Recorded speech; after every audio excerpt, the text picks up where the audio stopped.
All right, ladies and gentlemen, wherever you might be out there, this is bound to happen sooner or later. We have a book club meeting and nobody shows up. Well, we still need to do something and we still need to get things done and keep working forward. So I'm going to go through some of my notes. This will take just a few minutes here. If you've been reading Atomic Habits, hopefully you're getting similar takeaways from the chapters that we're going through here. If you've not read Atomic Habits yet, or you're behind in the chapters, take some notes here, see what works for you, and let me know. The important thing on this is that we are continuing to do work. We're taking steps, we're working on new things, we're building those new habits, getting rid of the old unproductive habits.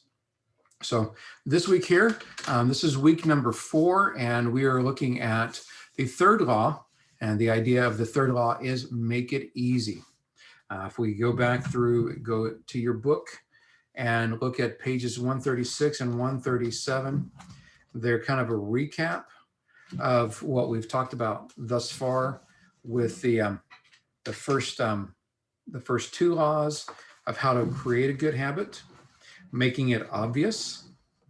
The corollary to that is making it invisible. The second law is making it attractive. And the corollary to that is making bad habits unattractive. So you're going to find things as you go through here, how to make a good habit easier, how to make a bad habit harder, more difficult. So today is the third law, which is to make it easy. And the corollary to that for bad habits is to make it difficult. And starts off with chapter 11 of making slow progress. And this is a real difficult area for a lot of folks, that the idea of failure is unpleasant, it's uncomfortable. We fail, we don't want to continue. But what we don't realize is that when we start something new, we're not going to be experts. We need to get comfortable, to be blunt, we need to get comfortable at sucking at doing new things. It's okay to do things badly.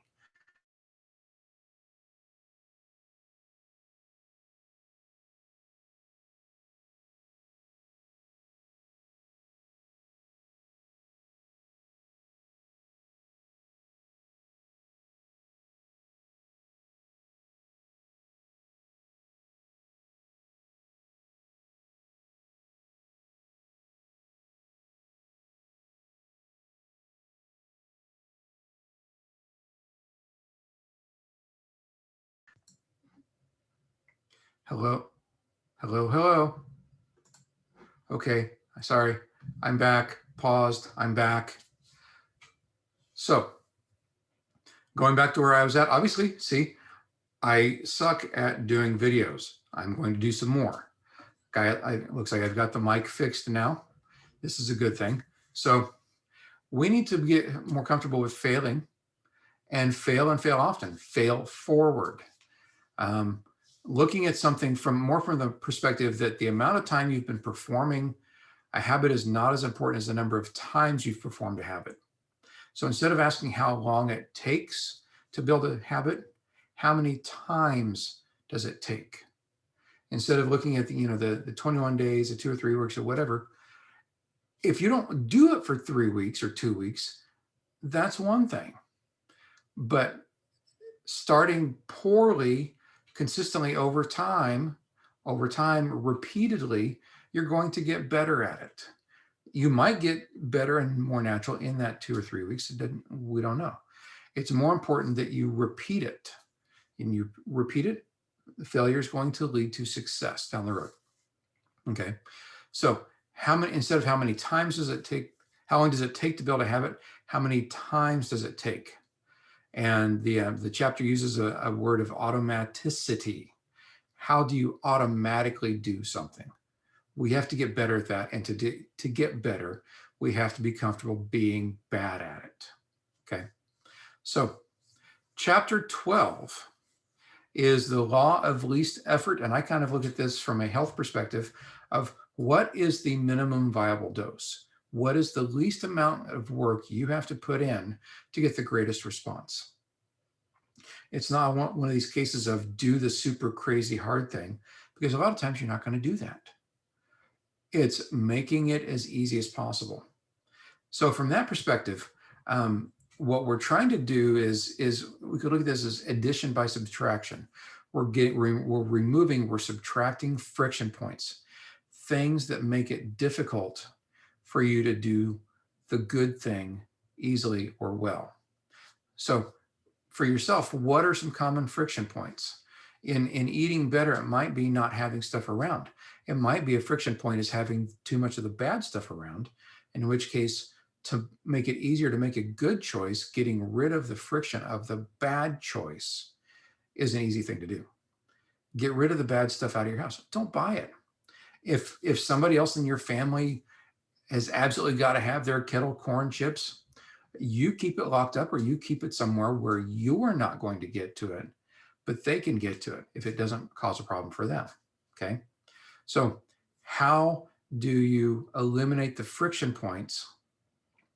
Or if you look at it from the perspective of those friction points are obstacles to get what you want, how do you get rid of the obstacles, or how do you go through the obstacles?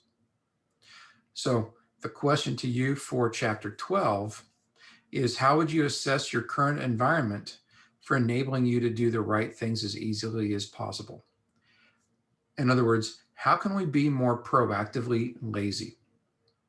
I like that phrase, proactively lazy. How can I set things up so that it's easy for me to do the good things? The corollary to that is, how do I make the bad things as difficult as possible to do? If I want those kettle corn chips or whatever it is, where am I going to put them? Am I going to put a big zip tie around them every single time, so that in order to get them open, I have to cut the zip tie and I have to put a new zip tie on there? Making things difficult. When you're done with dinner, put everything in a container, seal the container, put it away before you start eating. Or if you're kind of an OCD kind of person, wrap it in aluminum foil in such a manner that you're going to damage the aluminum foil when you try and take it out. Because if you do that, you can't leave that damaged aluminum foil there. You're going to have to replace it. That's a lot more work. That's a resistance point. How do you make the bad things more difficult? How do you make the good things easier? Okay.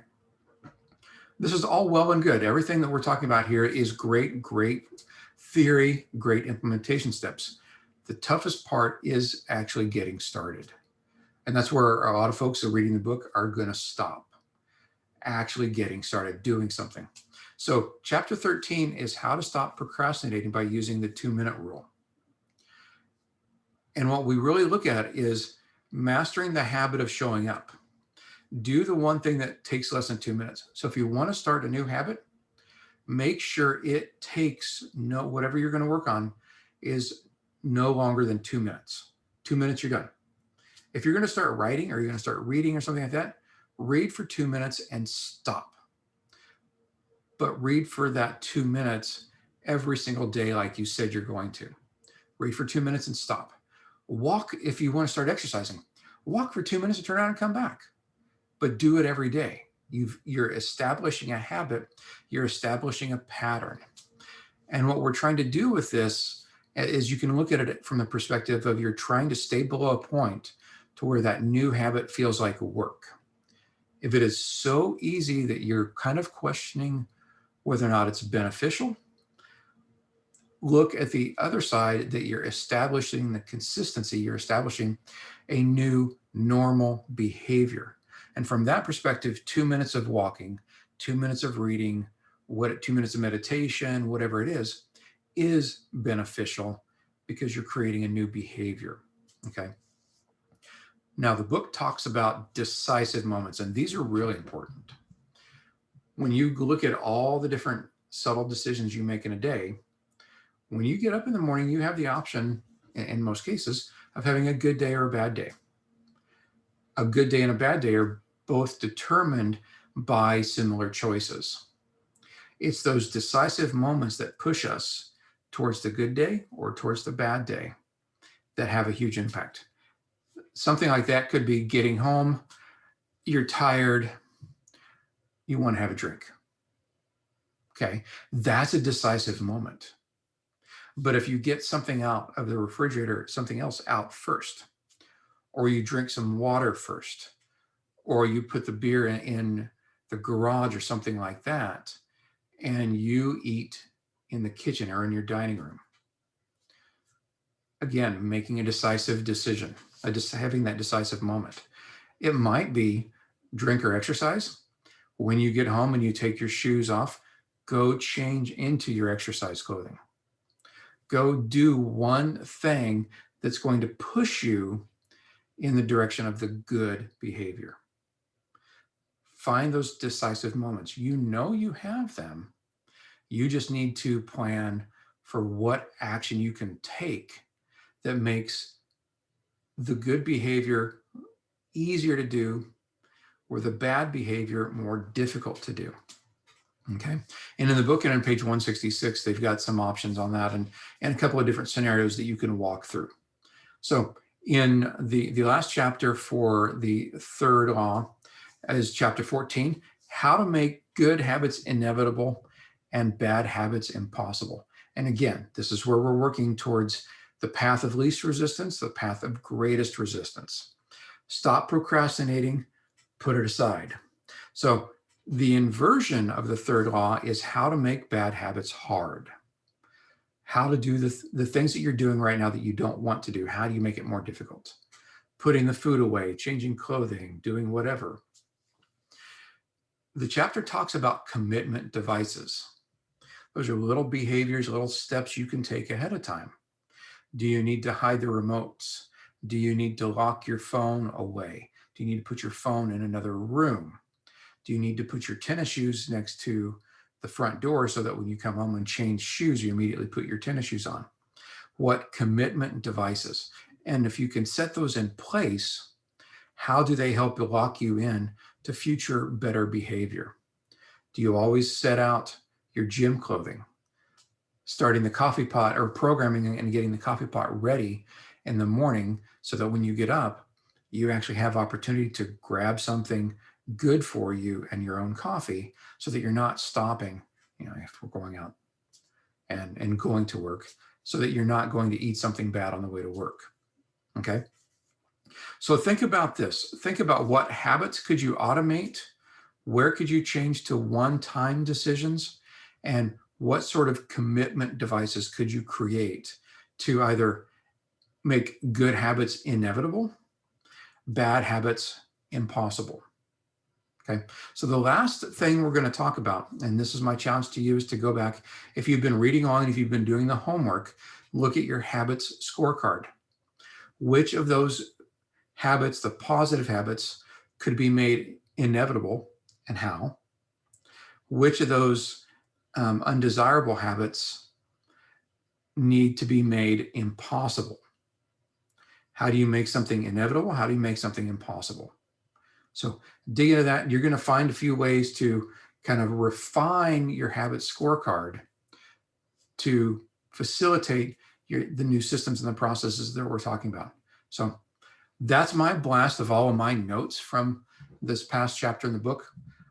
I hope that makes sense. If it doesn't, fine.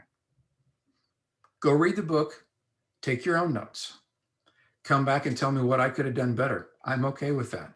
I'm learning this, and I'm learning how to suck leading a book club just because this is going to be beneficial for me and you and everyone else in the group. So I hope you are getting something out of it. Read, ask questions. Even if you don't read, watch the video, ask questions. It's all going to help out. Okay. I'm hitting stop recording, and then I'm going to post this online.